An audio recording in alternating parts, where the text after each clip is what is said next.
Welcome, friends. It's time for part two of our Wendi Adelson coverage. We're about 20 minutes into her police interview, and General Isom is about to ask Wendi Adelson for access to her cell phone. Dun dun dun! I just paused the video just before that so we could just isolate this. I wish I could put it on repeat, but it is the perfect fake laugh. Not fake laugh. God, I bet she's good at that too, huh? Fake cry. It's just if you were like auditioning and that's what you did. Luckily for Wendy, General Isom isn't really looking at her when she does it, so he just gets the audio. But you'll see. How do we do this? We got to press present and then share this thing. Yeah. Okay. Is that good?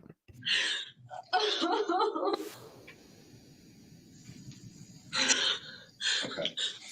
This is what I want to do, okay? This is what Oh, I happens. just want to go back a second. And they'll be fine. Yeah, that'll be fine. Take care of them like this. All right. Where's your closest family at? My family actually just Miami! Darn, they're so far away. Can you believe it? I live in wonderful Tallahassee, and my parents live in the horrible southern city of Miami. If only they'd move here. talked to my brother this morning. My parents are in Coral Springs. Okay. And my brother, I have two brothers, but I'm very close to one of them who is in Fort Lauderdale. Okay. Total unnecessary information. My brother, well, I have two brothers, but I'm very close to one of them. What is that about? It's alignment with people that are, in the group, in the cult, man. They're right in the cult. If she says Rob, oh yeah, speak to Rob. He'll be a good character witness, and he comes in and says, "Yeah, I think it was my mum." Can you imagine? All right. So that's where you're from originally, I take it. Yeah. Okay. All right. His family's in Canada. Did they know? Did you tell them? No, they haven't. Information fishing, yeah. Do they know? I need to know if they know. Did you tell them and that they know? She wants to have as much privy information as possible so she can report back. She can just keep control. If she knows if they know or don't know, then that means something, right? Excuse me. And she's probably going to be debriefing her family later on. No. Oh my God! His parents are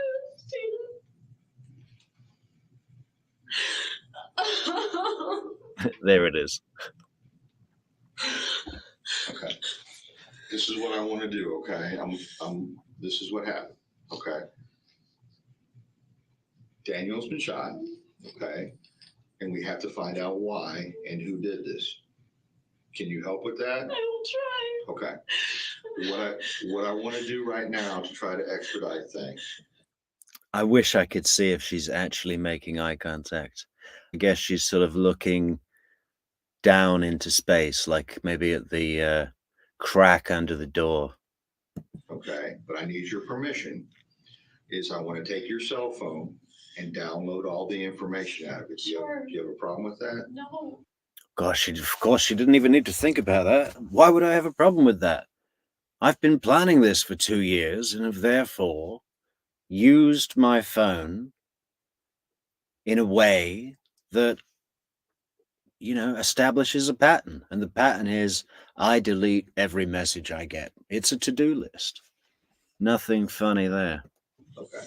And then we're going to make arrangements for you to get the kids, or we'll get the kids somehow. Okay. because the kids are at daycare, right? Yeah. And they're going to need their mother. Yeah. Okay. Yeah. Okay. Can you do Oh, she loves that. That's like, I think, is that the first confirmation that from General Isom that she's going home? The kids are going to need their mother. She's like, winner, yeah. Can I get my car? Are you going to bring me my car? Or that? Yes. Okay. I got to get a oh, darn these ads. form for you to sign, and then I'm going to get the phone started. Okay. Oh my God. I have a lot of friends. I know. Yeah, you can get that phone started, General Isom. Don't worry. I've already had it sent to Dell Computer and IBM, and they have inspected it with technology better than yours, and it's clean, clean as whistle.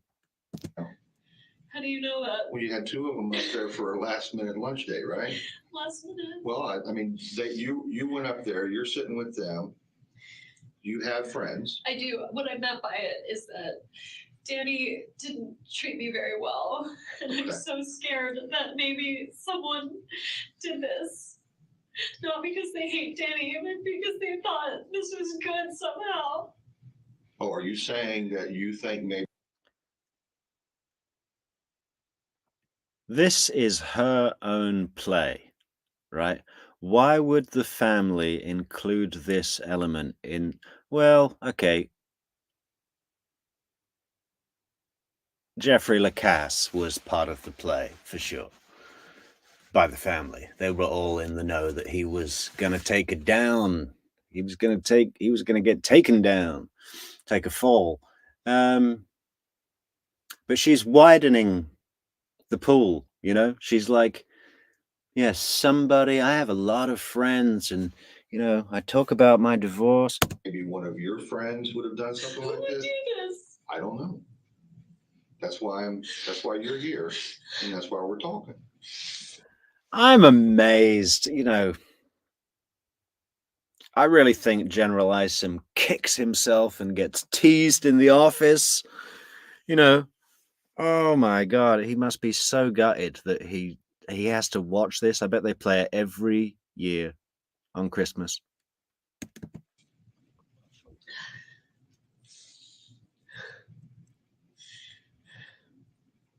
Would you ever ask someone to do something like this? Not in a million years.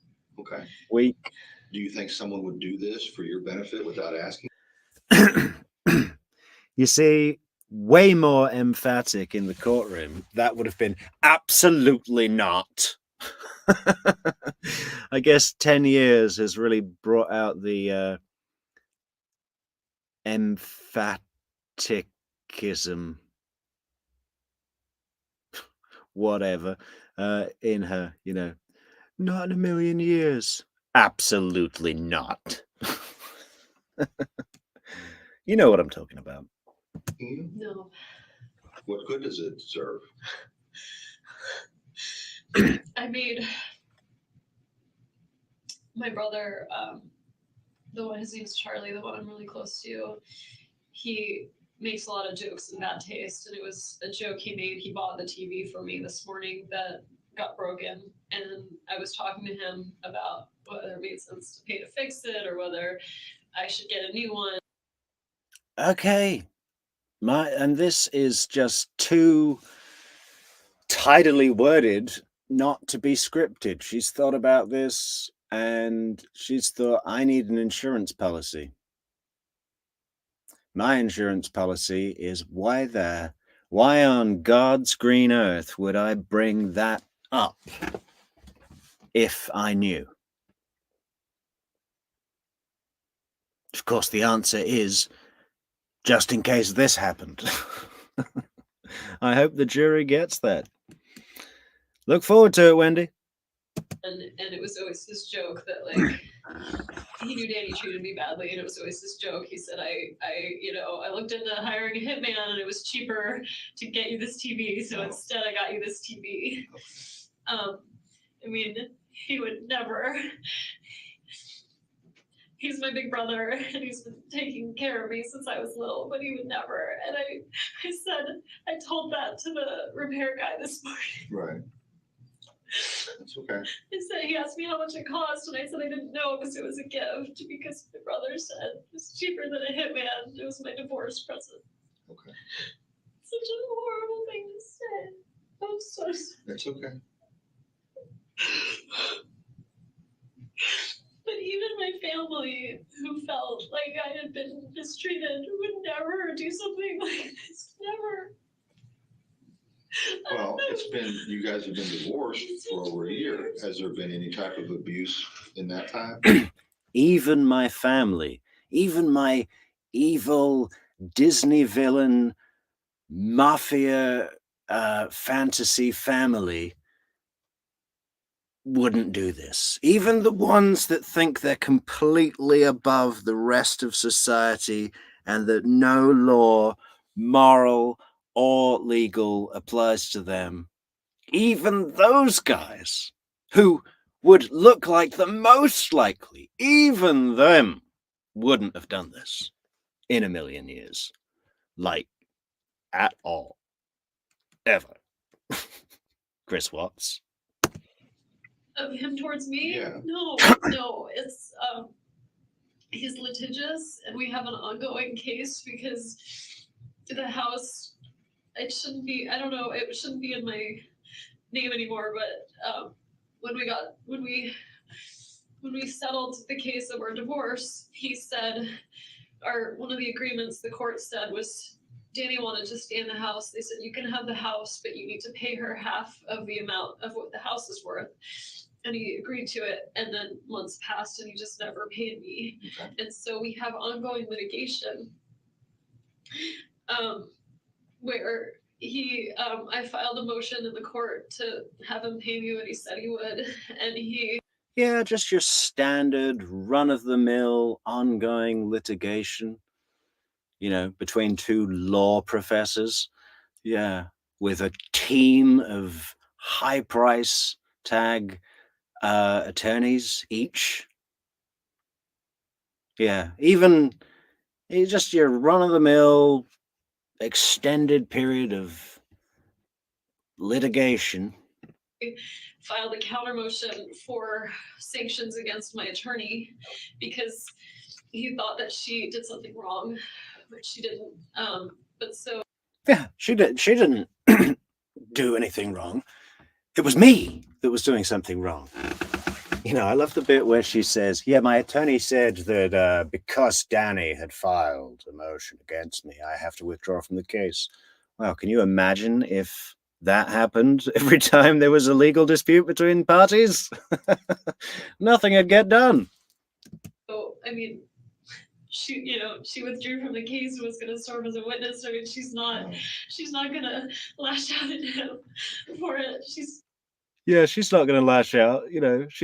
She's a lawyer who, wouldn't even want to do some sort of shady number fiddling with my alimony. I love in her, General Isom's probably thinking, yeah, good lead. Good lead. What's her number? What kind of car does she drive? He loves to ask that. Have you noticed that? Every one that comes up, tell me what kind of car they drive. The car is important. Maybe he's just a car guy. using the legal process to do it. My parents are, very angry towards him. But even when they're around my kids, they would never say a bad word about my kid's father. They're really, really careful about that. They just like him, but they know he's the father of my kids. They would never do that. Right. I don't know who would be angry enough with him. Well, that's what I have to find out. To do something like this. The brother that you're real close to, I have to do a lot of elimination at the same time. The brother that you're really close to, the one that joked about the TV and everything, what'd you say his name was? Charlie. Charlie, and he's in Fort Lauderdale? Yeah. Okay. Tell me what kind of car he has. He has like 5 cars. Can't tell me all of them. He drives and I think one of them is an unmarked police car. Oh, really? He's a bit of a character. Okay. So I don't know what he's driving at the time. Right. But I'll tell you, he's a periodontist, and he has this practice where he works from early in the morning till late at night. So if you ever wanted to find his whereabouts, he's working all day long until early in the morning till late at night, always driving to a different office working. Oh, he goes to different offices? Yeah, he works in different offices all over South Florida and does implants for. Yeah, he's like this undercover dentist in a unmarked police car. He's got the radio. Yeah, you know, I think Charlie Adelson might be a little bit Asperger's or autistic or something, just a bit, because there was some kind of learning disability mentioned about his dyslexia or something. I buy that. But he's got this. Do you remember when he was talking to Donna Adelson, his mom, in on the jail calls, and he said, "Do you remember my cousin Vinny?" And he's referencing the bit where Marissa Tomei is like, "Yeah, the 1964 Buick Skylark doesn't have positive traction. It doesn't have independent rear suspension. The correct ignition timing would be exactly 3 degrees above top dead center." You know, and then I bet he's watched he loves the Blues Brothers, right? And I guarantee you he's watched The Sopranos. I got some ideas about that. We'll continue. For people, and he works really hard all the time. He has a girlfriend, so he's pretty much accounted for all the Charlie, time. was that his first name? Charlie's his first name. Not Charles? I think Charles is his legal name. No one calls him that. What's his last name? Adelson. What's his middle? J-A-Y. Same spelling. Adelson. Yeah. Okay. Oh my god. What? What? Oh my god. Arms up. I can't believe this is happening. Okay. All right. Let me go get the form for the phone. Do I need to be read by Miranda rights or something if you're gonna look at my phone? I can read you Miranda if you want to hear I don't that. know. Okay. What she wants to hear here is no, you don't need to be read your Miranda rights. We only do that to suspects, which you are not. We just need to look at your phone to see if the killer might have been stalking you, and if you're in danger and need our protection. God, she's going to get on to the protection thing. All these nudges for 24-hour, squads parked outside her residence. I need protection. We're not safe. God, what's her name? Denise Winchester. This is my priority today. I am not safe. That was in Tallahassee. I bet General Isom was all over that. That was a big one, wasn't it? We need to make a list of all crimes in Tallahassee and see how many General Isom has been in charge of. I'm just trying to make sure I'm being I have no protected. reason. I have no reason at this point to suspect you in this incident. Okay. I couldn't tell from the way you were talking to me in the car if I was a suspect. Well, no, and the reason was I didn't want to get into everything until we got up here. Is he okay. still in the hospital? He's at the hospital, yes. Yes. And he's alone. Yes. And nobody knows he's there. Well, you know now, and while I'm going to get this phone taken care of, I'm going to have a victim advocate come in here, and hopefully you can supply her with his parents. Oh my God. I'm assuming his parents would be his next of kin. He's a sister he's really close with. Where is she? They're all in Canada. He's Canadian. Okay. All right. They live in Canada. They all live in Canada. Okay. His family's all in Canada. Okay. They're gonna think I did it. No. They're going to think I did it. And General Isom is like, No, come on. Don't tell yourself that. Unbelievable. I mean, maybe imagine if the all the Adelsons are right. I mean, that Denise Williams, Winchester Williams, you know, they that was like a cold case for 12 years or something. Maybe they are just this bumbling police force and can't get anything done in Tallahassee.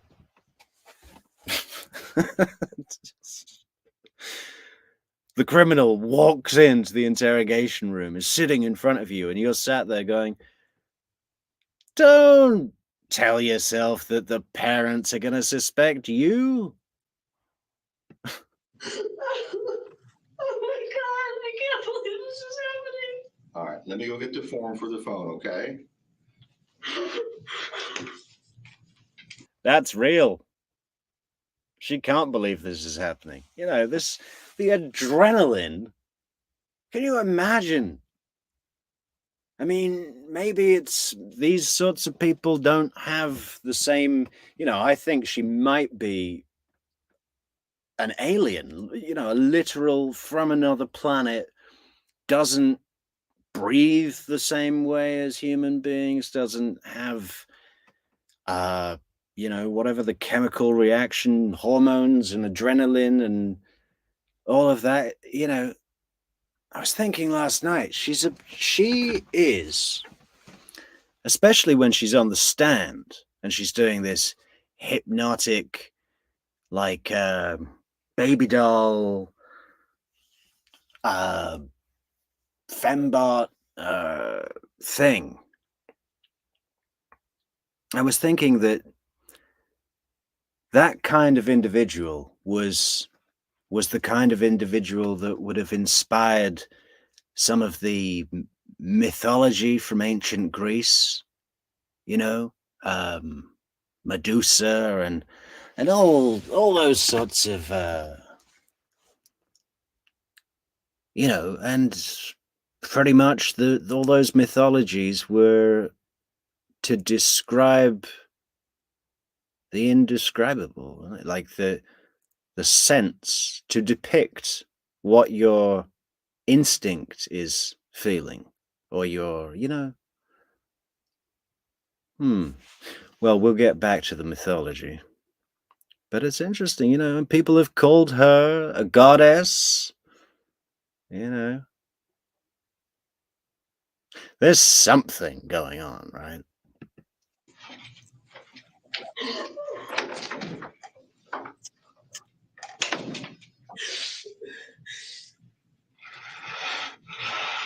Oh my God.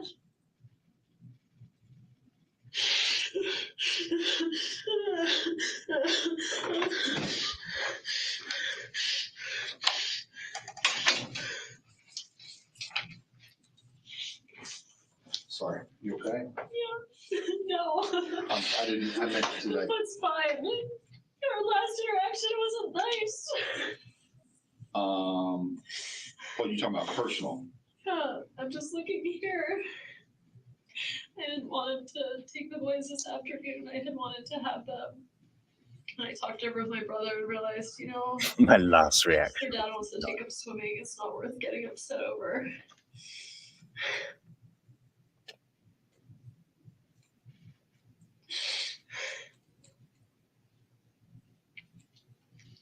He sent me that message at 9:15 this morning.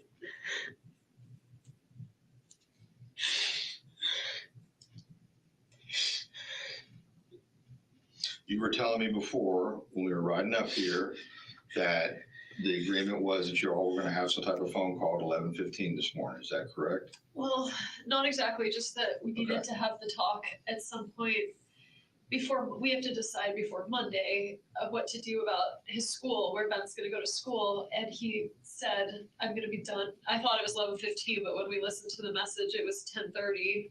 Okay. When he said, "I'm going to be out of," he went to like a workout class at the gym. At Premier. At Premier. Mhm. He said, "I'm going to be out of it by such and such a time. You could call me then." And I called, but I think we could see what time I called him. I thought it was more of like, let's see, recent calls. I called him. Well, that's him calling in at 9:02. I called him at 11:42 and got his answering machine. He called you at 9:02? He called me at 9:02. Mm-hmm. The repair guy was there, and honestly, I leave my ringer off a lot of the time, so I didn't even hear the call come in. He left me a message. I called him at 11:42 and left him a message, just saying, okay, I want to talk about school for Ben, and I assume I'll see you at 4:30 today.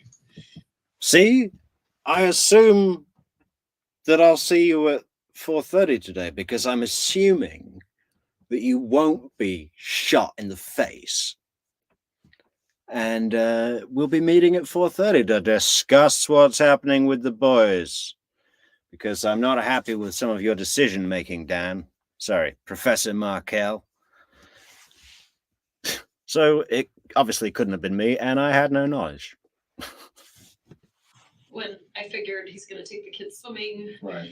and he'll drop them at the house at 4:30. Okay. So in other words, the whole meeting at 10:30 or 11:15 didn't happen. Right. Okay. All right. Let me get this. There's a lot of information on here. Okay. It'd probably be easier if I read it to you. Fine. Okay. I, Wendi Adelson, and I got to change this. Adelson. I know I got to change that. It's okay. Adelson. Yeah, do not get that name wrong, Tallahassee. We are an institute, okay? It's Adelson. Got it, Tallahassee? General Isom, you get that white out and you correct that mistake immediately. Adelson. Actually, it's spelled right. I said it wrong. Adelson. Oh, he can't even read. Do hereby authorize and give my permission to investigator Isom, who has identified himself to me as a law enforcement officer with necessary assistance of a digital forensic examiner to make a full and complete search of my cell phone or other digital media, along with data located on additional data sources, locations such as connected to at and were at the Tallahassee Police Department. That's the address. I have been advised that law enforcement are engaged in investigation concerning an alleged violation of federal or state law pertaining to a shooting incident. I do further authorize to give permission to take from my cell phone located at 230 47th Avenue. In Tallahassee, a full inspection of a cell phone is probably that they photograph it and dust it for prints. There's no mirror drive here, man. This is Tallahassee, and we don't even have a computer in the police department. We used to have a typewriter, but now we just chisel numbers into a piece of rock. I'm sorry, is that the police station? That's where we're at right Okay. now. Yeah. Computers, cell phones, computer peripherals, digital media data, which may or may not have a connection, value, or relevance as evidence in said investigation. The above law enforcement officer has fully and fairly advised me of rights as follows. I have the right to refuse consent of the search of my property. I have the right to consult with an attorney or any other person of my choice prior to giving them consent. And just thinking, if General Isom is treating her so much like a victim here, which he is, even more than what would be polite, he's really father figuring it up. Why is he going into all of these searches? Your computer, full and complete search of your mobile data and everything. Well, what he wants is to see if there are any clues. Dan could have sent a text that she's forgotten about because she's in crisis, and that text could be, "Oh, someone's been following me. They're in a black Ford Mustang and they've been following me." you know, it's for someone who's this close to the victim, kids, even if she's not a suspect, she's relevant. And she talked to him that day, the day he was killed. Obviously, she was meeting up with him at 4:30, so it couldn't have been her. Permission to search the above described property. Any cellular phones, computers, computer peripherals, and digital media or data, along with any data located on these items or on additional digital storage locations such items can connect to, found by said officers in the course of their search, can be used as evidence against me or others in a court of law. I fully understand and appreciate these rights and wish it be specifically understood that I'm hereby giving consent permission to conduct the search of the cellular phones, computers, computer peripherals, and digital media data, along with any data located on any additional digital storage locations such items can connect to, solely because of my desire to freely and voluntarily cooperate and assist in this investigation. I have not been promised anything or been threatened or coerced in any way, nor has any inducement of any kind been held out to me in return for this consent and permission to search.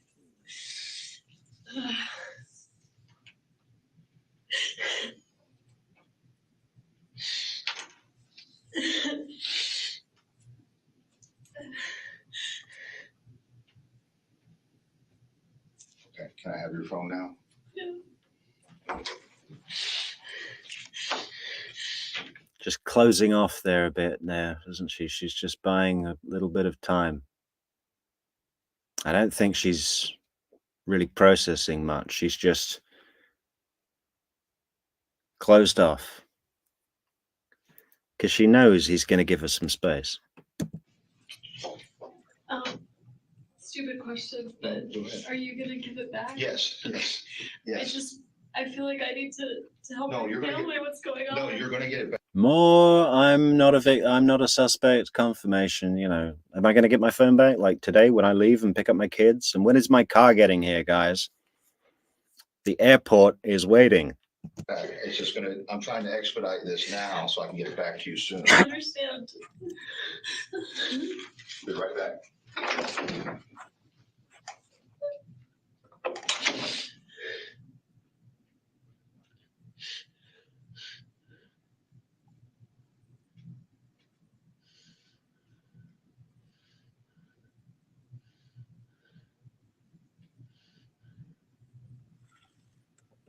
Just for the record, I am fully convinced that she is a bona fide psychopath.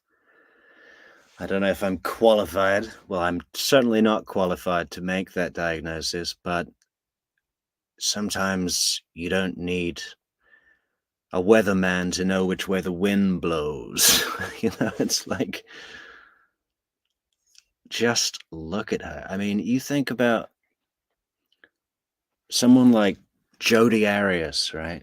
A lot of notoriety about Jodi Arias. And yeah, pretty scary individual, psycho, probably, yeah, really. But you know, she didn't last very long, did she? I mean, she spent 9 years or something in court, but Wendy's been free and had a shitload of money and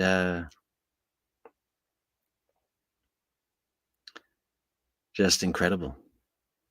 You know, I had a thought the other day of when she's called to testify in Donna's trial, which obviously will happen, and she really loves it. I think she really gets off on just waving it in everyone's face, a bit like what Trump did, you know, or any politician. You know, it's just like, come and get me. Look, I'm showing you what I'm doing, and you can't do anything about it because I'm that good. That's what she feeds off. That she loves going into the courtroom and sparring with Georgia Cappleman and Christopher DeCoste and little love-ins with Rashbaum, and you know, she loves it.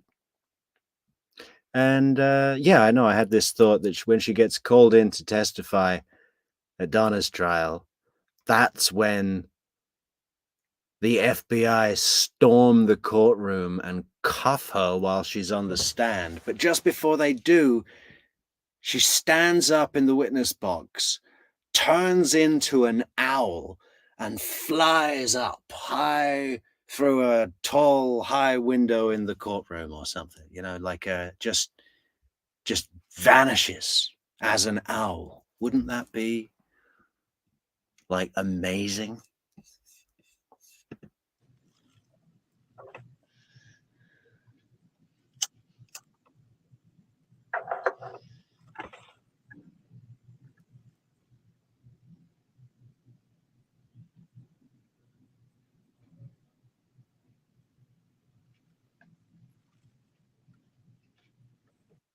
Little static there, Wendy. Where's the crisis? Turn up crisis mode. Okay, Wendy. Did you see how she didn't look up at the door? Yeah, I'm so focused on this right now. The sound of a door does nothing to me. It doesn't alert me whatsoever. We'll have to go back and see Jennifer Pan when she jumps out of her skin when the door opens, which was pretty good actually for someone feigning trauma, like what we're seeing here. Let me get your. That's the friend I was with calling. Do you want to just Pound for pound, I'd have found Jennifer Pan more convincing, but I tell you, those Ontario Provincial Police, the OPP, they have some of the best detectives in the world. Their what do you call it? Criminal psychology is incredible, and they don't miss a beat. If you had that guy that interviewed Jennifer Pan in this room, he would tear Wendy to pieces.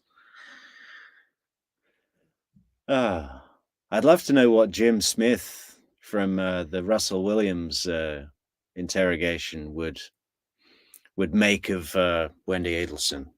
Can we contact Jim Smith, Detective Sergeant Jim Smith for the OPP, and ask him, hey Jim, what do you think of the General Isom Wendi Adelson little chit chat? What would you do different? Tell us, Jim. And I guess I should talk to anyone right now. Yeah.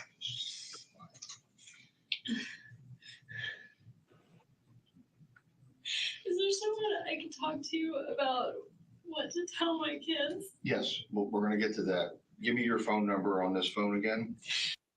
Brackets. You mentioned a victim advocate earlier. Is that still happening? Because I'm a victim, right? Not a suspect.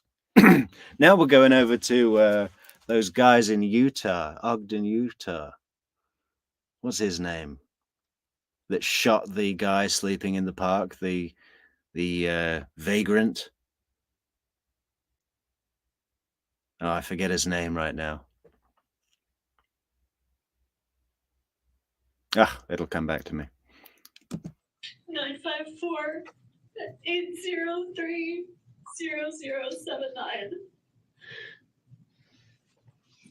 Can I get Daniel's cell phone number? 202.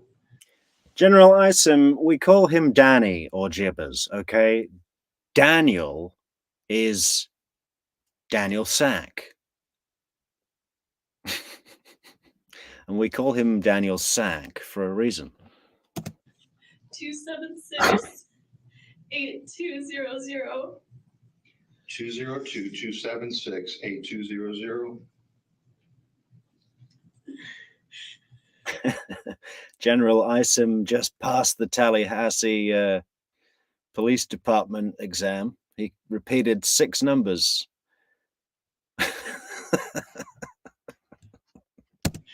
Okay.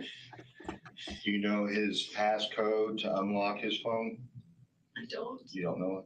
I don't. Oh, it is really, what's the word? When something's hard to look at?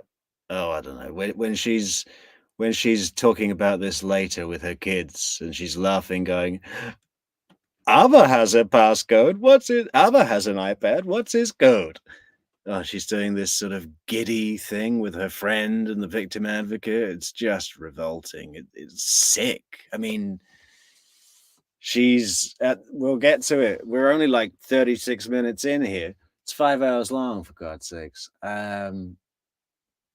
Yeah, but after the friend gets there and Wendy comes out of crisis mode, she really has to contain herself, doesn't she? She's so elated.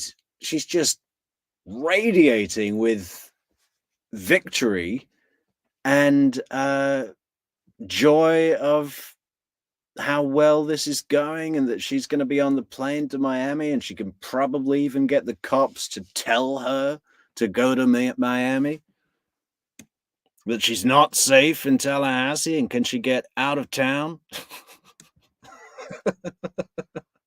And we're going to send you 24-hour protection. Have a passcode. When Right. I was with him, he didn't have the kind of phone that needed a passcode. Okay. But he's gotten an iPhone since then, so Yeah. he may have one. And I can't remember. Like, actually, I remember his passcode to something, but it was like a word in Hebrew with the word one, so it's a word and not numbers. I could give you my children's birthdays in case you want to try that.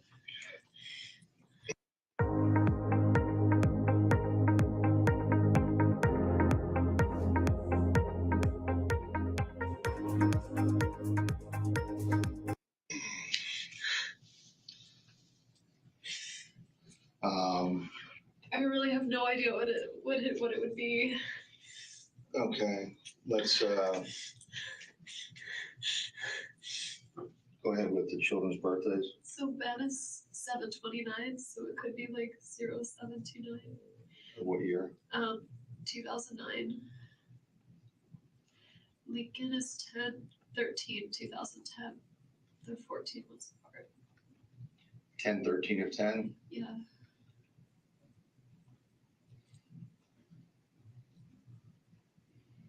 I was complaining about him at the lunch. Sorry. I'll be right back.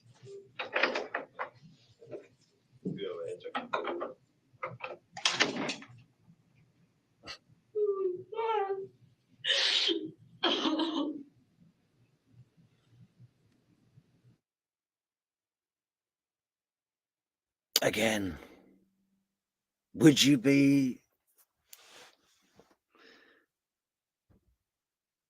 I mean, an innocent person surely would be in shock, in shock, and people like I'd probably be pretty quiet and still myself, stoic. I don't know, but would she be so upset about I was complaining about him at lunch? I mean, I don't know. It's just none of it seems authentic, does it? That's the problem.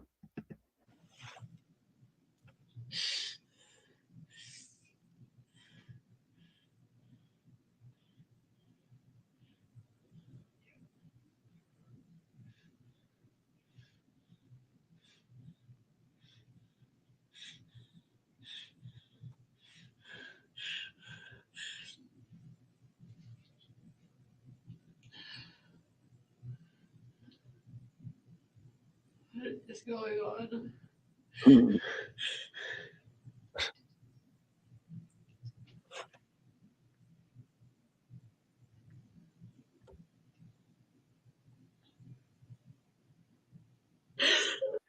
And that what was going on, and she looked genuinely in thought at that time. I don't think that was an act, you know. She is one of these liars that has become accustomed to recycling emotions that are, you know, real, but reshaping them so that they're a different for a different reason, you know. Like she's The whole thing about was she the person who was the neighbor? The neighbor was unexpected, right? So what was the expectation? Was the expectation that she would find the body and call the cops? She wasn't supposed to be meeting him till 4:30. Would she have had a reason to? Was that why she drove around Trescott? I don't think so, actually. Why would that be her plan? To go to the house?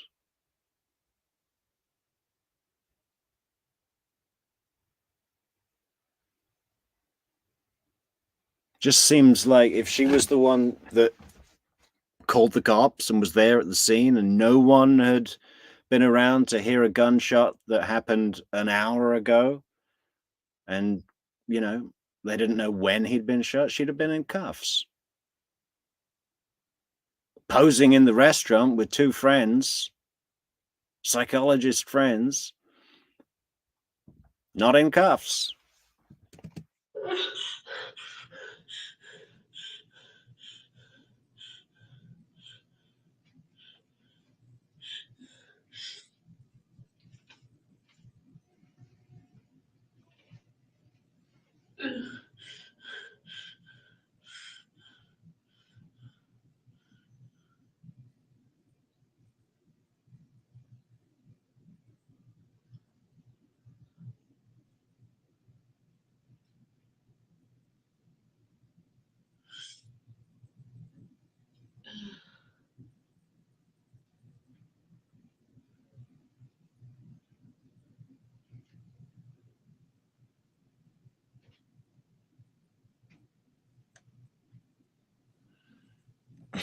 She's going through all the steps in her mind. She's going, right, what have I done so far? I have taken care of my alibis. The car's clean, the phone's clean, the laptop's clean. I was at lunch. We don't know how the cops knew. She's going to start asking questions about that. How did the ambulance know to go there? Did Danny call them? Who called them? She's going to want to know all the answers to these questions. It's all coming up. And right now she's going through those steps. She's thinking, this is what I've done so far. And this is what I've got to do next. I've got to talk to the victim advocate. I've got to get the friend here to suggest Jeff. I've got to get someone to pick up the kids and the car seats. And I've got to get my parents here. I mean, it's a lot. It's a big plan, right? For her, especially. I mean, the other parties paid money and organized, and Charlie did this situation, real clever walling off between Catherine. I mean, it's ridiculous. I mean, that is a easy, clear connection. And we got to do another video on the bumbles of Sigfredo Garcia and Luis Rivera. I mean, that sounds like a good film, doesn't it? Doesn't that sound like a movie? The Bumbles of Sigfredo Garcia. I mean, these guys are the most amateur hour killers I've ever even, whatever. It's just incredible. The amount of mistakes and errors they made. Just bumbles. And the whole thing about walling off Tallahassee 400 miles to Miami, and they're driving in a car that is traceable because it's got weird mirrors and it's got a sun pass and it's clearly from Miami. And look, and there's this guy who rented the car and his name's on the thing, and his baby mama is the girlfriend of him, and we're back at the dentist's, the Adelson Institute. Murder for hire.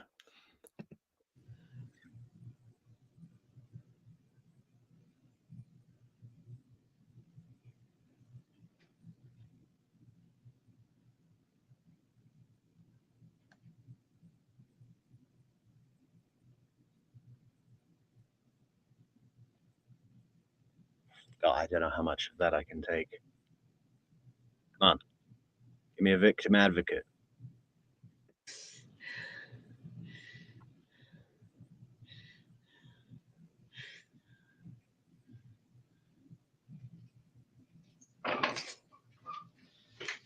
Okay, they're gonna take your phone, they're gonna hook it up to a machine, download the information. It doesn't take a whole lot unless you got a lot of stuff on there. I don't know what's on there. I don't know have what's to use on the there. It's bathroom. inconsequential to me Is because there- there's no evidence. Yeah, it's real close by. Okay, you can leave your stuff there, it's not going anywhere, and I'll ask you right around the corner here, okay? Okay, Do you want some water after that? okay. Would you like a neck rub?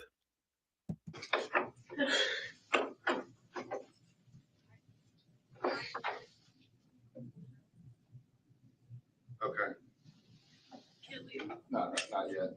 You got somebody here?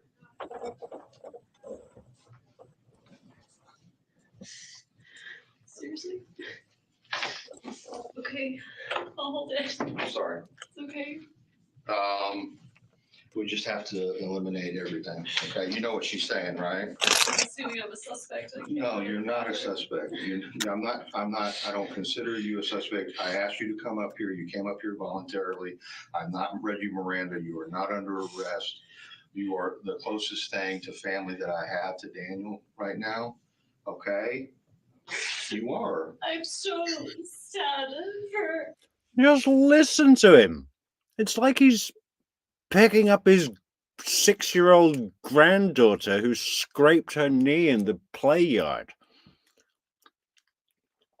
The playground, you know, it's you're gonna be okay.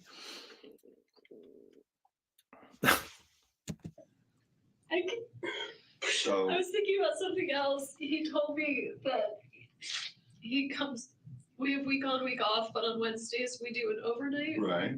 And he told me that he might have some work up in New York. Sorry to keep interrupting, but a lot of people say, oh, you know, you can only see it because of what we know now and how weird she is on the stand, and you can't second guess General Isom. And you know, he's a veteran police officer, and he's experienced, and all the rest of it. But not for nothing, I'd have picked up on some of this. I know I would. If it was me in the room, especially the victim advocate, and I think the victim advocate was picking up on some stuff. She went real quiet sometimes. She was like, I feel like I'm being played. She knew. But she didn't have the confidence. You know, Wendy totally treats her like a subordinate, you know, an assistant. It's insane. She totally power trips her out to the point where the victim advocate is almost nervous to say anything. You know, the bit where the victim advocate, who looks like she's just out of high school, sorry, victim advocate, you know, I hear you're doing real well now. But what was I saying?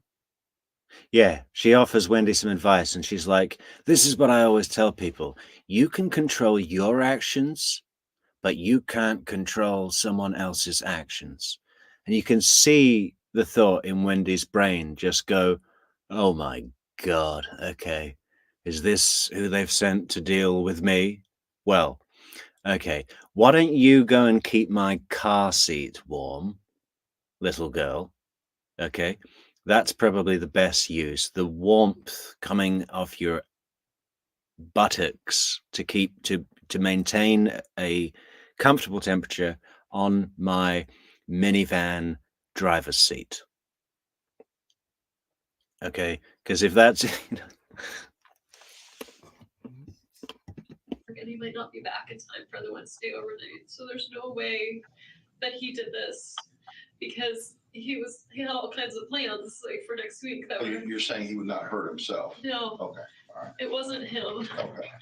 He has no reason to hurt himself or anything along that. No, I mean I can see him being really sad when we first got divorced. Right. But now he's got Amy and he loves those boys. Okay. And things were really good for him. There's no way he did this to himself. I believe you. Which really scares me because it means there's someone out there that's willing to do this to him, and I'm scared for the kids. I understand I understand And they're at school right now, and I want to. There's an officer at the school. Okay. The kids are fine. Okay. Okay, there's no. I don't know. I'm gonna tell them. Well, we're gonna help you with that. Okay. But here's what I have to do right now, and I'm just trying.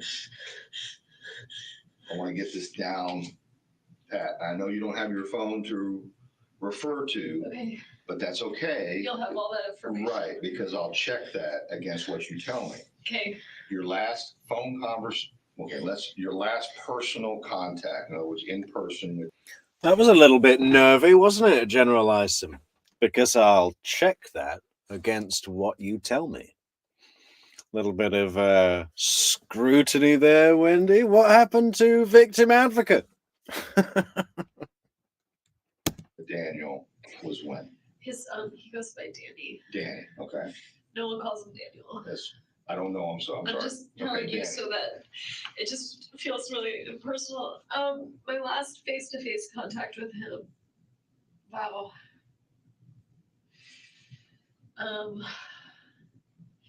We do a lot of like leave off pickup at the school, right? Where one of us will take the kids to school, the other one picks them up. When was the last time I saw him? I definitely saw him when I picked the kids up. I feel like there's something since then, but that would have been. No, I'm not away. I'm not familiar with the. Okay, I'll get Annie because she wanted it before. And that was that morning I drove down, so that was June 30th, Okay. whatever that Monday morning was that we drove down to Miami. I saw him, I met Amy.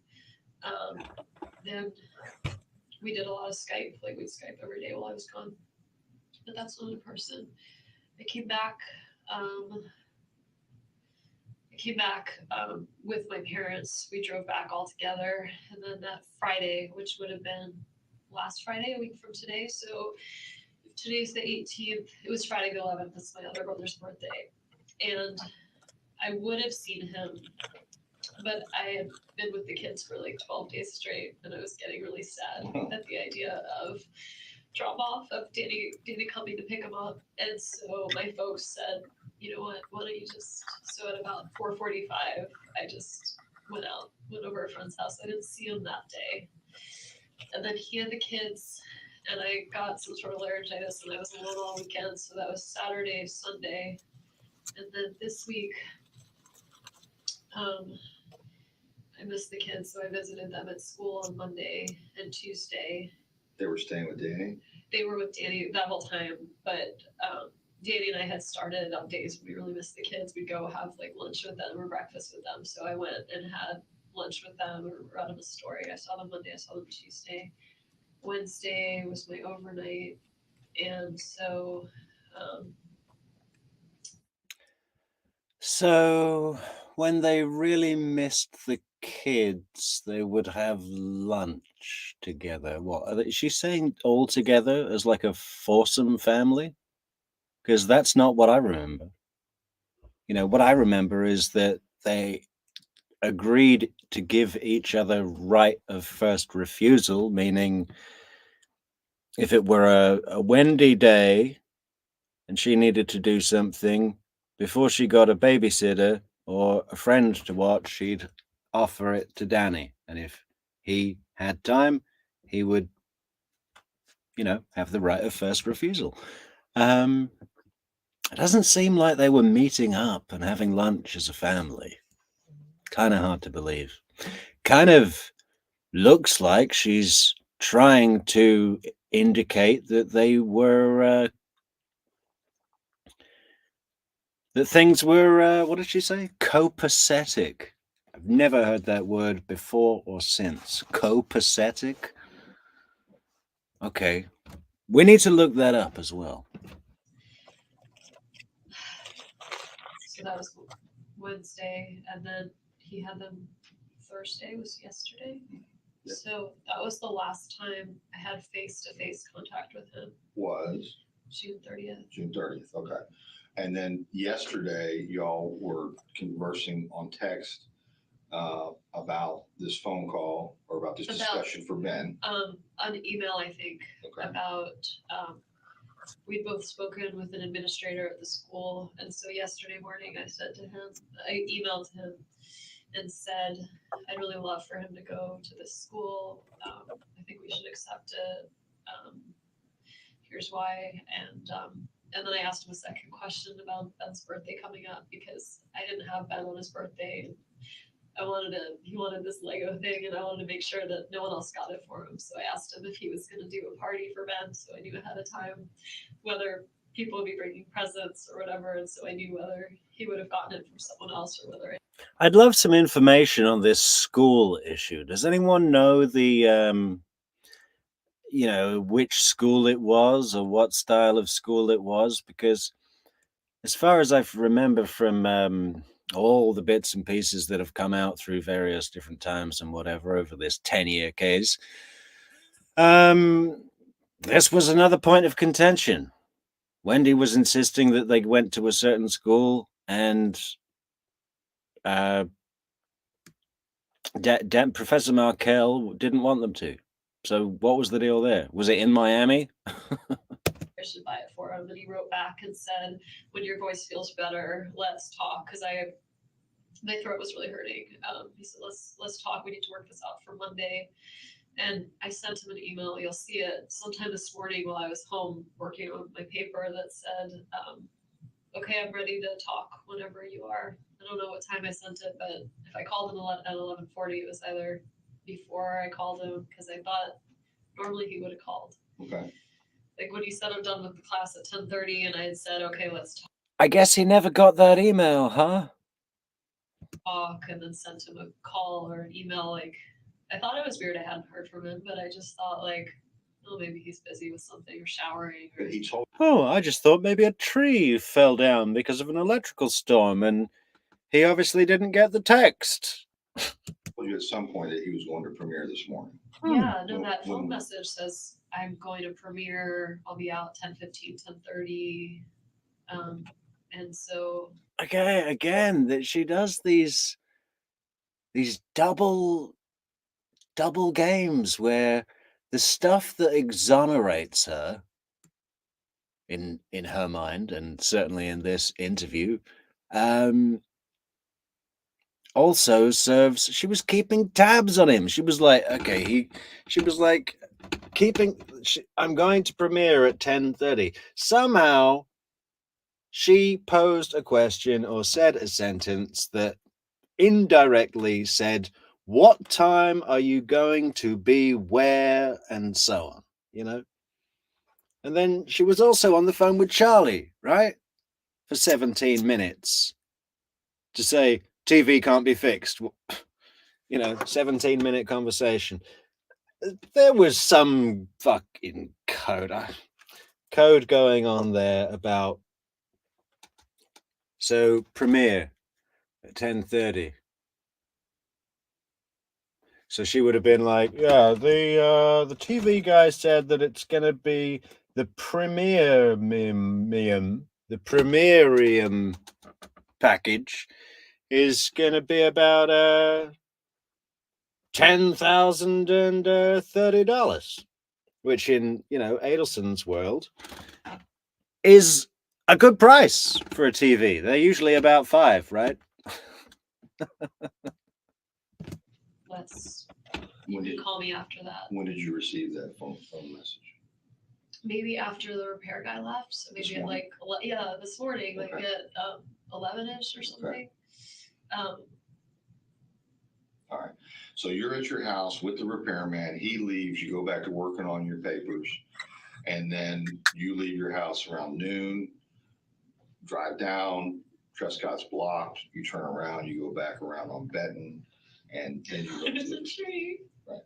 Pardon? I thought it was like a tree that fell down or something. Right.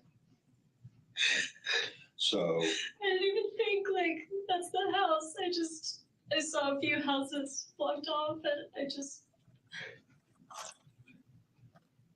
I'm sorry, I wasted Sorry, your time. no, you're not wasting my time. I think I asked you before, you don't have a number for Amy. You do not have a contact number for her, Don't. but you know she's a professor at NYU. Yeah. You know that her and Danny have been seeing each other, and that she stayed here from the end of June to the 1st of July. Just, At least 28 2 days. days, maybe. Yeah. Yeah. Yeah. and she met the children, Yeah. She met a few friends in town too. and you don't know anything about her ex, No, I know she was married. right? Um, And she has children she has a son in New York. in New York. Okay, She's a son. I think he's 14. okay. Um, Do you know how old Amy is? she's 50. She's 50? Yeah. Oh, 50. because of course Dan's only about 42 at this time. I think Wendy's about 35. So 15 years younger than the new woman, huh? The very accomplished professor at New York University. Ah. Who was apparently quite attractive. A good-looking 50-year-old woman. Yeah. So but she loved that, didn't she? 50, and General Isom was like, 50? And Wendy's like, yeah. What a bitch. She's very beautiful. She is, not that you can't be beautiful at 50, but she looks really young. She's very pretty and accomplished. And You know her date of birth? I only know that she is 50. I don't, because I was looking her up one time, feeling. Oh, okay. Okay, so she's 50. She goes by Amy Adler. Her middle initial. What was that? Did she just do a little, because I was looking her up one time? Again, if the computer search, forensic search, came back with no search, like Facebook search for Amy, that would be fine, but it would also be consistent with someone that had taken measures to make their computer look innocent, right? So her admission here of, yeah, because I was looking her up one time, and General Isom goes, oh, okay, Facebook stalker, like, you know what I mean? That thing people do. Oh yeah, looking up the new woman, huh? Yeah, I know what you mean. We're all human.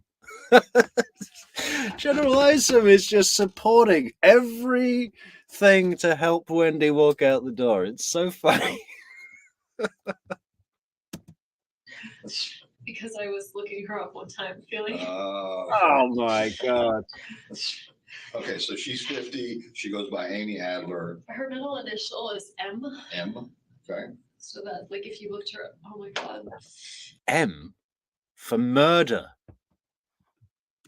If you looked her up on the law school website, you'd find her that way. Okay.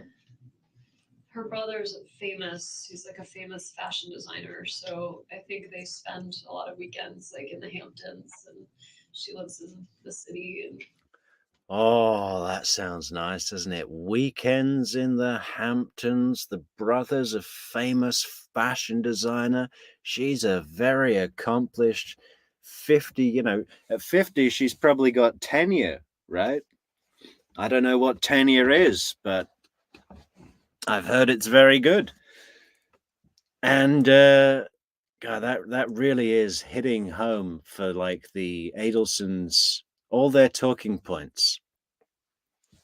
There's no way. I think, possibly if Dan wasn't with Amy, and Amy, if you're listening, this is not your fault.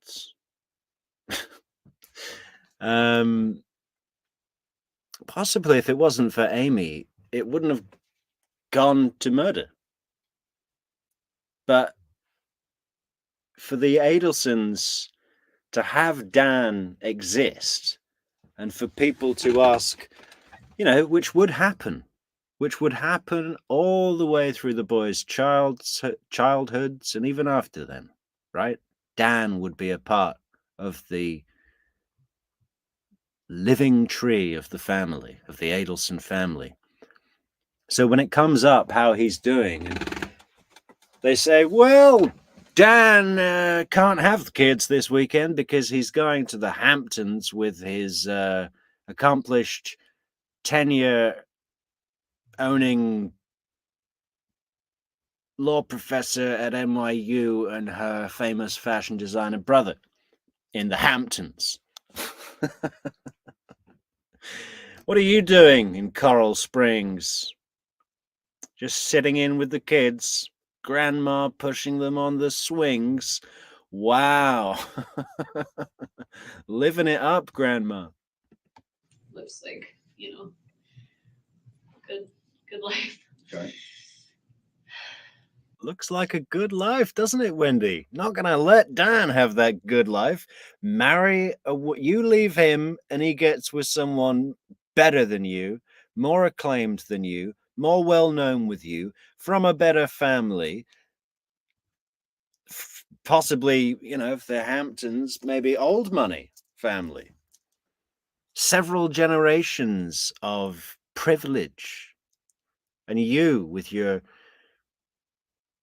Brooklyn, nothing against Brooklyn, but do you think the Adelsons count it as a stain when they're sitting in the Icon Tower on the corner of South and Fifth, looking at their institute, remembering the days of the tenement houses in Brooklyn? You gave me a name of Matt Price, who's in DC. That's his best friend. Is that an attorney? He's an attorney, yeah. I'm sorry I have to deal with so many lawyers. That's okay. I'm used to it. I got to deal with the state attorney's office, public defender's office, private attorneys. The only time I've ever been in this, I represent victims of crime. I represent immigrant victims of crime. See, that was a little miscommunication there. She said, I'm sorry you have to deal with so many lawyers, like all the people I know, all the important, respected members of society that are in my circle. But General Isom thought she was talking about just, his job description. He's got to talk to the attorney's office. He's got to talk to the state prosecutor. He's got to talk to the judge. They're on totally different. It's like she's a phantom. Like she creates this field that no one can really see through. She's like, seriously, she's a shape-shifting, weird lizard person, and I don't like her. It's the only time I've ever been in this building. He's advocating for my clients. And the other friend?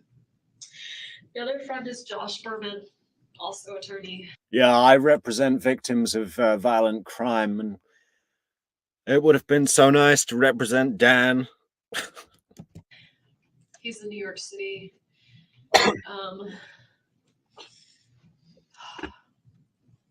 A city attorney for New York? No, he's private. They're both private. Okay. Yeah, they're both on big money, man. Not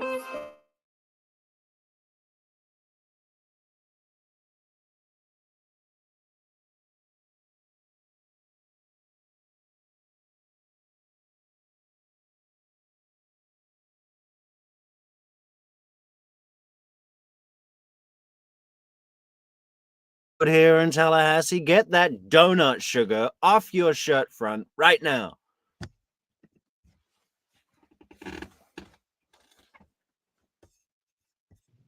And they were like the historic best friends. Okay. From college and law school.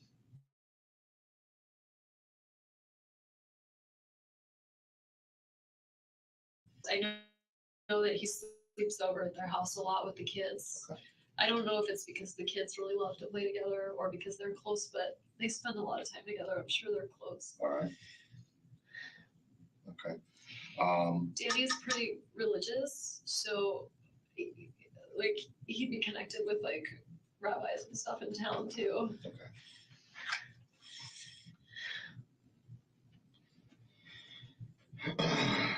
All right. Which synagogue does he go to? He goes to two. The one he's most strongly affiliated with is Shomrei Torah. And by the way, if you get a nod that I can use the bathroom, I could really use Okay. it. So I'm gonna make I that mean, I'm happen not right gonna now. die, but if I could just, that'd be great.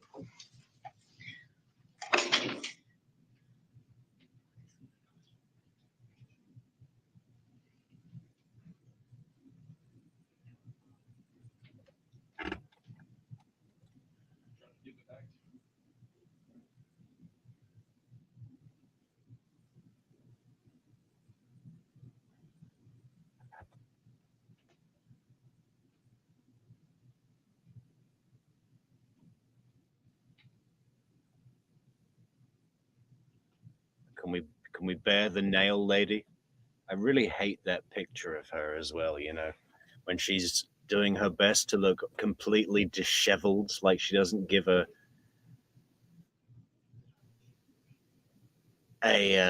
monkey's about how she looks. Like I'm too in shock, Here we go.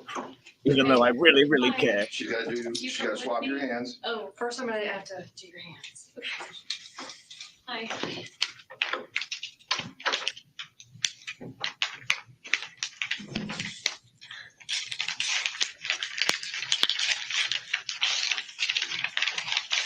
What does GSR stand for?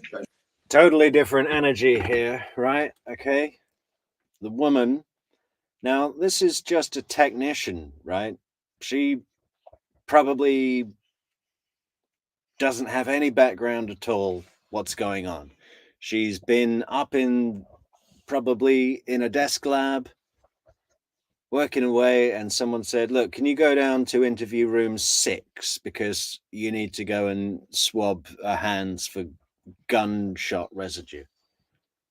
So as she comes in, she doesn't have a prescribed way to behave unless General Ison pulls her aside and says, look, treat her as a victim.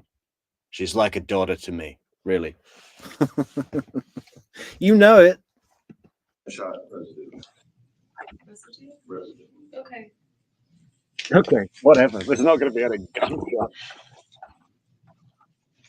This is a really hard job you guys have.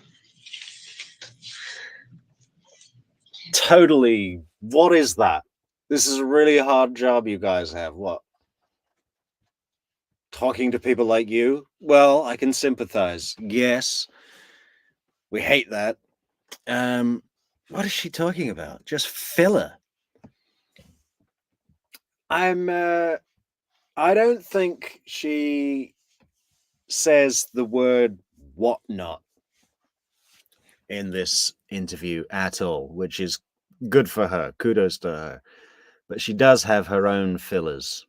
You know, have you ever noticed that when these suspects start saying whatnot all the time? And the other one they say is, and stuff like that all the time. Every other sentence is Ezra McCandless, relentless, and stuff like that. Oh, he used to come over and stuff like that, and then we'd watch a movie and stuff like that. Ridiculous. Lee Radati. Yeah. Savannah got in the car and we were talking and stuff like that. And what is it? Filler. Whatnot. What's that Oklahoma cop? Can't remember his name right now. Oh, Daniel Holtzclaw. Whatnot. Yes, yeah, I just wanted to smell her Kool-Aid and whatnot. And I said, have you got any pills in that bag or whatnot? Funny story. I remember when I was in school, maybe 15 years old, and we had to do the mock job interview thing, you know, career planning or something, whatever that stuff was that I assume everybody did. And it was so funny because I wore a suit and I just looked like a kid in a suit. I remember a photograph. Yeah, but I was in this interview and I was pretty nervous, to be honest. I didn't think I would be, but I was. It was like a board of grown-ups in front of me that I didn't know. And I remember saying the word whatnot an awful lot. Too much. Yeah, I'm looking into a career in media and whatnot, and okay. Okay, all right, right hand. Okay, and are you right or left-handed? I work with both. Okay. But right-handed. Okay. Yeah, I'm ambidextrous and I speak Spanish.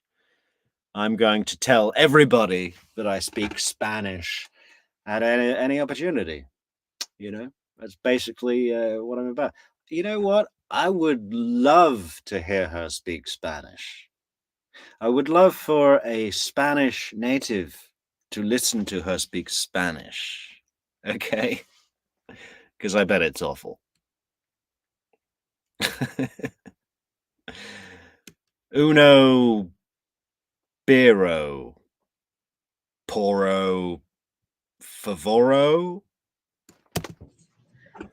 Since noon today, have you washed your hands at all? I wish I could tell you I had, but I haven't. I'm filthy.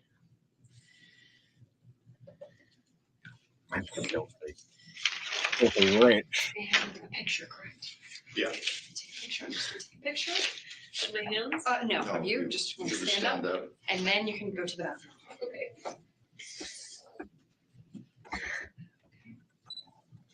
Okay. She smiled. Okay. All right, ready? Do you need to escort me? I'm just gonna walk you around the corner. Absolutely anticipated that, practiced it in the mirror, practiced the face, and can I clip to a shot of her face? I really don't like that. Oh, maybe I'll throw it in later. That's just too much work for me. It's not really, just showing you where it is.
What time do your kids get out of school? So I think this school ends at like 5, Okay, but I usually pick them up early. Danny probably told him he was going to take them to Truesdale today, so they'll be expecting earlier. But at 5, it would be. that's what time they close? Yeah, I mean, I'm sure they'll stay open. Okay. Okay, They were supposed to be with me this week, so normal for them, other than this swim bit, would have been to spend the weekend with me and where did they sleep last night? with Danny. With Danny? Yeah. Okay, so Danny took them, Sorry, go ahead. I got a call. So he has an alarm system in the house, and I Right. must still be on the call list for people if there's a break-in. I got a call yesterday. I guess it'll be on the phone when it happened. I got a call from like the company with the alarm company that said like the alarm's been triggered, it's gone off. There's another family in town that we were really close with. The woman's name is Lynn, and she's. That's interesting, isn't it? I don't remember hearing that before. I've watched this 25 times or something. And Sigfredo Garcia was bumbling around in the garden, wasn't he?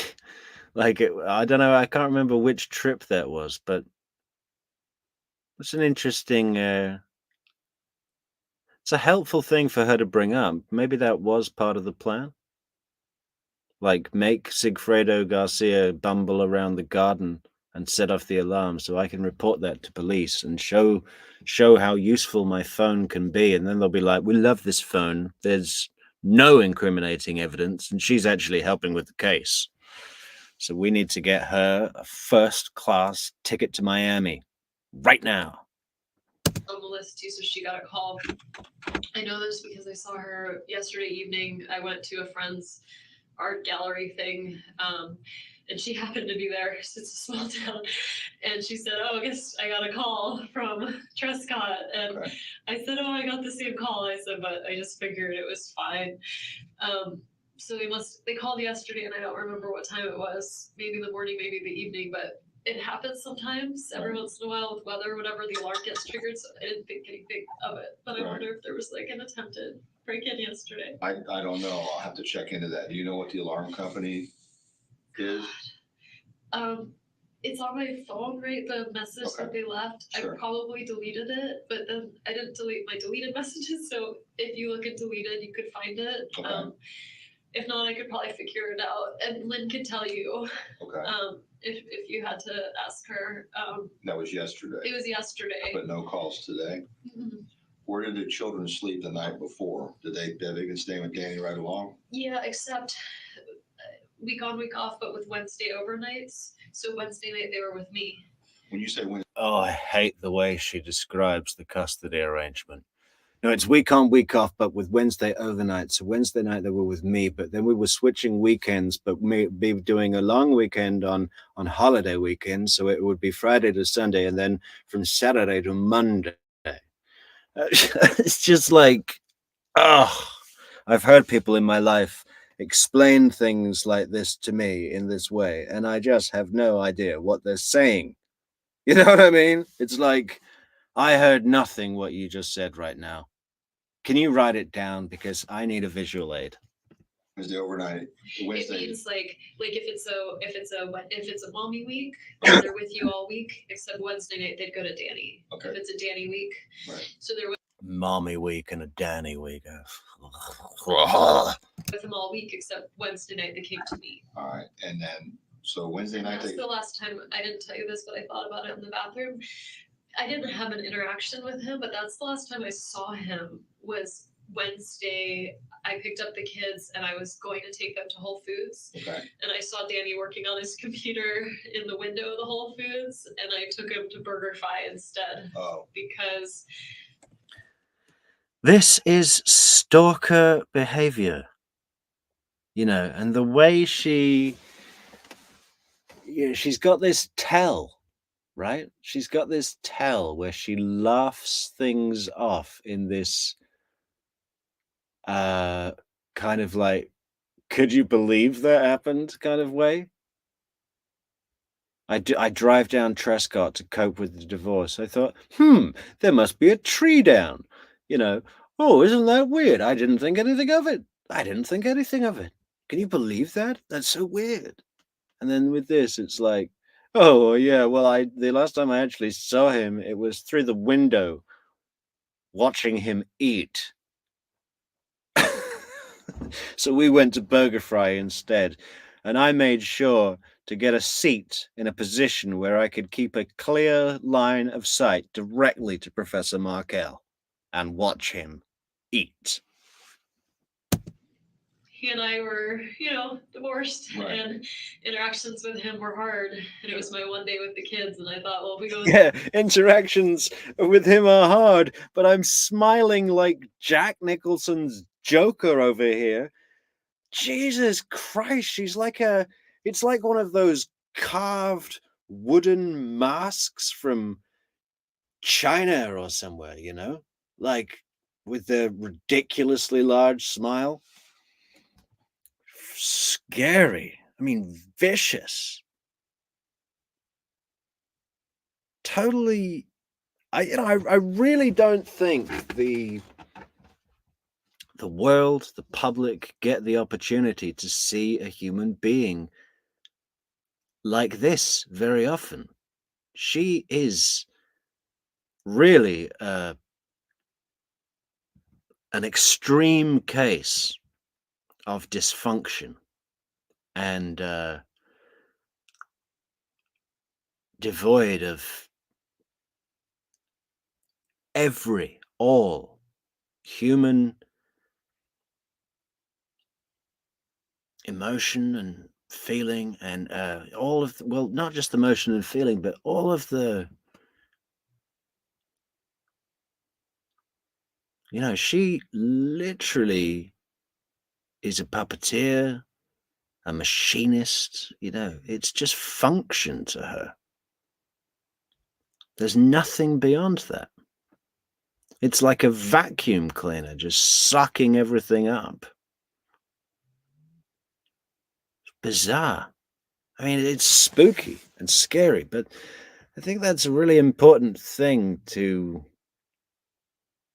why it's so compelling to watch this kind of behavior, because this is the stuff that you need to watch out for in your life. If you're from even a remotely similar kind of culture, but just being a human being is enough to a certain extent, but certainly an English speaking human being, and by extension, you know it's the same for Hispanic, Black. It's not a white or an American thing, or a language thing. It's the French. The French have got a lot. They call them femme fatale. Yeah, they got a lot in France. Crazy. Outside, it's gonna be like all of us together, and I wanted time by myself That's with fine. them. So I took them, but that's the last time I saw him. So I saw him sitting there Wednesday afternoon working. He was inside Whole He was Foods. inside Whole Foods with Okay. his computer, like Okay. writing. And the kids came out. The kids didn't see him. We Okay. were just about to enter. I saw him. I thought, Yeah, the kids didn't see him because, I didn't want them to say anything, call him and know I was there watching him eat or work on his computer. I think I just like the idea of her watching him eat. That's better. But the computer, she's like, who's he typing to? Is that to Amy? Is she in the Hamptons with her famous fashion designer brother and their old money? Oh, God, I have to kill him. oh, my one day with the kids, and so I went and got burgers instead. To the Burger Fry. Okay. All right. So then Thursday. Went and got burgers. Yeah, we went, the whole thing with the kids. Dan wanted the kids to be kosher and Wendy didn't. And I didn't know this until this case. I knew about shellfish and pork and, a vague idea of the process of preparing and blessing, or whatever the right word might be for, making things kosher. But I didn't know about the milk and meat thing. So a cheeseburger, which she took them to eat cheeseburgers right in front of Dan Markinell as a power play. The sick person she is.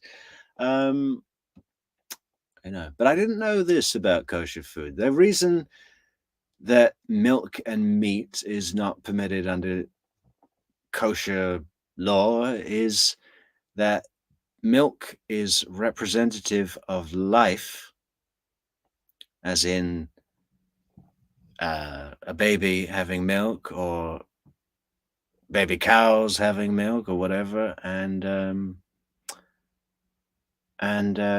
meat is symbolic of death. So why it's frowned upon is because it's mixing life and death. That apparently is the reason behind it, which I found An interesting bit of knowledge. I got a call You got called about the alarm. Had you had any contact with the kids during that time? on Thursday. I had them Wednesday night. I brought them to school on Thursday, and then no, not after I dropped them off. Okay. And there's a record at school of like when you log in. So I probably dropped them off a little before 9, but they could tell you what's Okay. time. All right. And then, so then he kept them last night, Thursday night, and then he would have driven them to school. What time does he normally drop them off at school? It varies. Sometimes he has breakfast with them. I got the call from him. It was 9. Sorry to interrupt. You know, I just had a thought about. I was thinking if I was her, I'd probably lean on the table a little, or lean my temple on my hand, or something.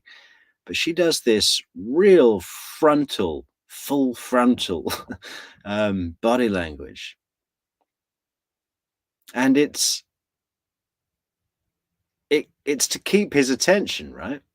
It's to really just say it's directing her energy at him, hypnotizing. I swear it's a programming tactic. If you speak to a hypnotist or a neurolinguistic programmist, they'll tell you full frontal body language is a way to hold your audience. Yeah. And why would a guilty person want to hold their audience, huh? 4, I think. So he must have already just dropped them off and was probably driving from school to the gym, and that's why he was saying, "I'm going to this class. I'll touch base with you after." Okay. And then no contact after that. We had some texting contact. That's when I was saying. Can you imagine the wry little smile when she received that text? I'm just going to this class at Premiere. I'll text you later. She's like, no, you won't.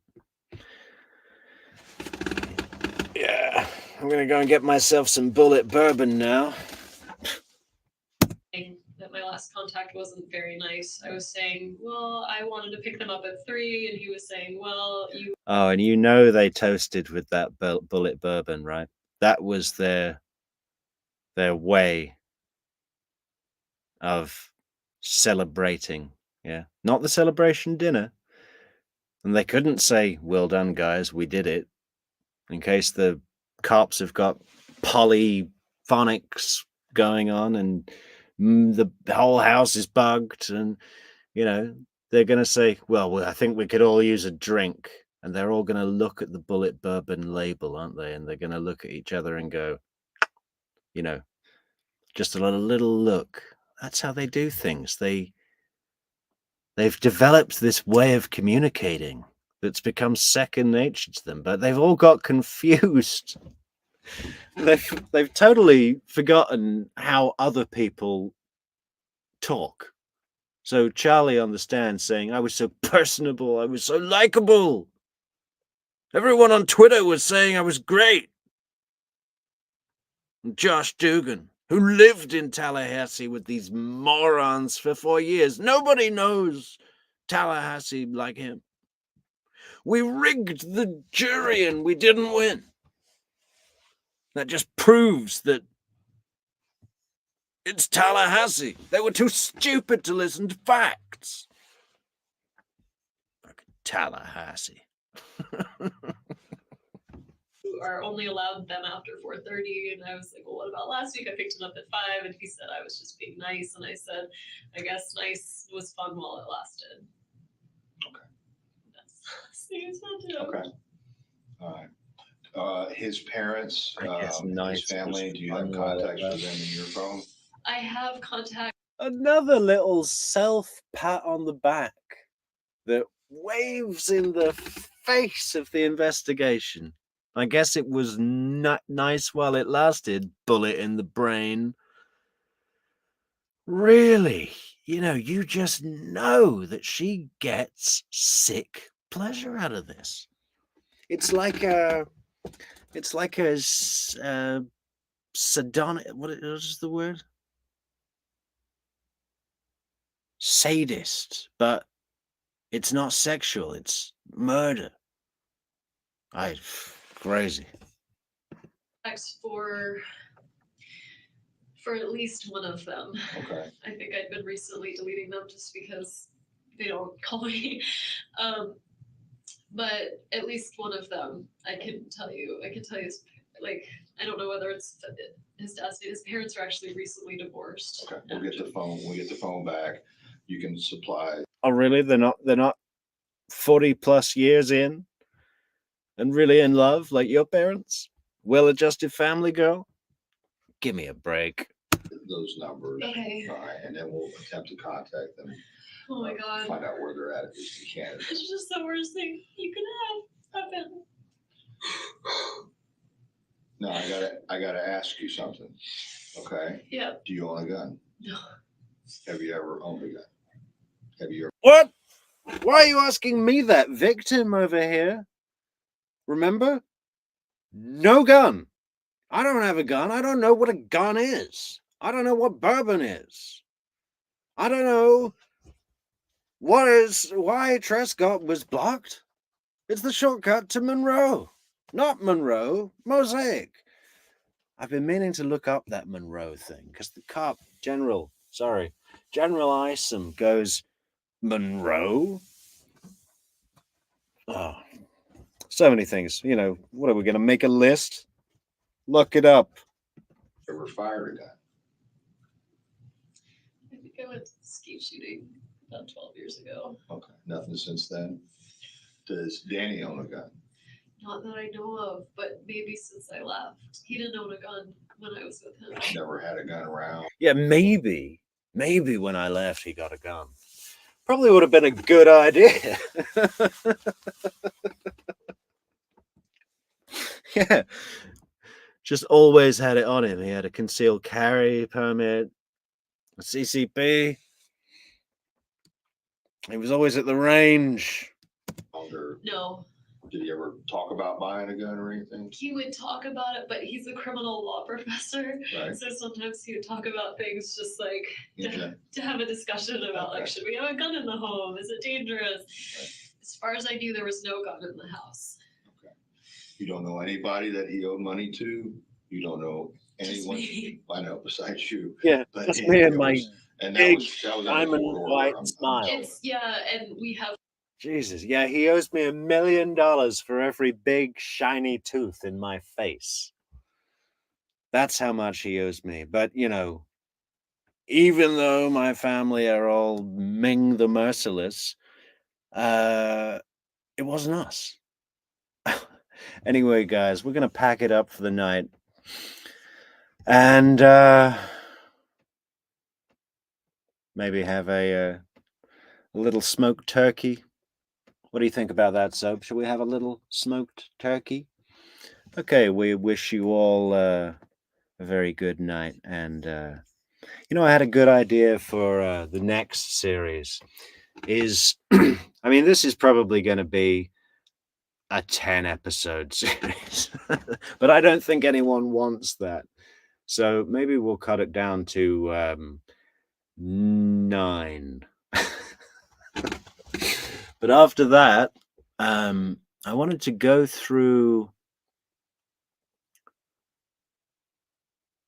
maybe not all, but a considerable amount of Catherine Magbanawara's defense attorneys from the perspective that they were hired to put on a convincingly good defense that actually served to prosecute Katie and keep Charlie out of jail by actively pushing home the point that it was all Charlie Adelson.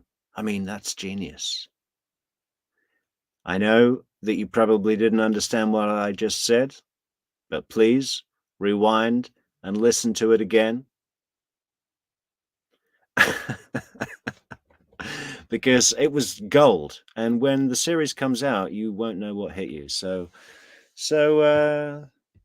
yeah. I mean, I don't want you to subscribe. Please leave a comment about how talentless I am and how much I suck and how you hate the show, and don't subscribe.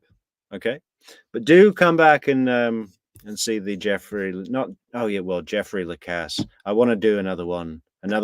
Series 3 is going to be the decomposition of Jeffrey Lacasse. Ah, man, a lot of people like him. A lot of people, well, some people don't like him. I don't know why. I think he's pretty likable in a lot of ways, but I really feel for him. And a lot of people think he came out of this well adjusted. I don't think so. And I think the third trial, is it 1, 2? Yeah, the third trial, Charlie's trial. I don't know if it was because it was Charlie's trial or what, but he just looked beat. I've only seen it once.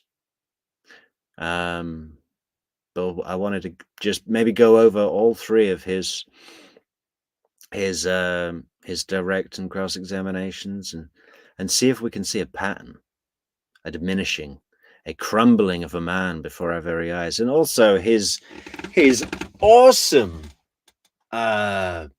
police interview. I mean, that was incredible. I just want to count how many points he got spot on. And another one I really like is the female friend of Dan's who said she tried to straddle both friendships. And Wendy in this interview is going to rubbish her and float the idea out there that that she always took Dan's side, so that if she's got any suspicion about this, she can just look like a jolted friend. Yeah, Jeffrey Lacasse was a jolted lover. He was jolted and jealous. Oh, jolted and jealous. And the friend always took Dan's side. Of course she's suspicious. She would be suspicious. And his parents are going to think it was me. And by the way, my brother made a joke about hiring a hitman. And I told that to the TV guy. When everyone's talking about TV, we're getting a big birthday present for my dad. Lawyers. Oh, okay. Okay, we are 20% through, guys. Mentor Lawyer, if you're watching, please don't remove this video. I'm sorry if you think I'm robbing you, but look, no one's watching my video. So I'm really only doing this for me. So just let me do it, man. Okay, I really love the show, Mentor Lawyer, and keep up the good work. And please, I would like to see you on a trampoline. If you have a trampoline in your garden, or if there's one at your local gymnasium or in the park, please do your next show while bouncing on a trampoline. Thank you, and good night, everybody.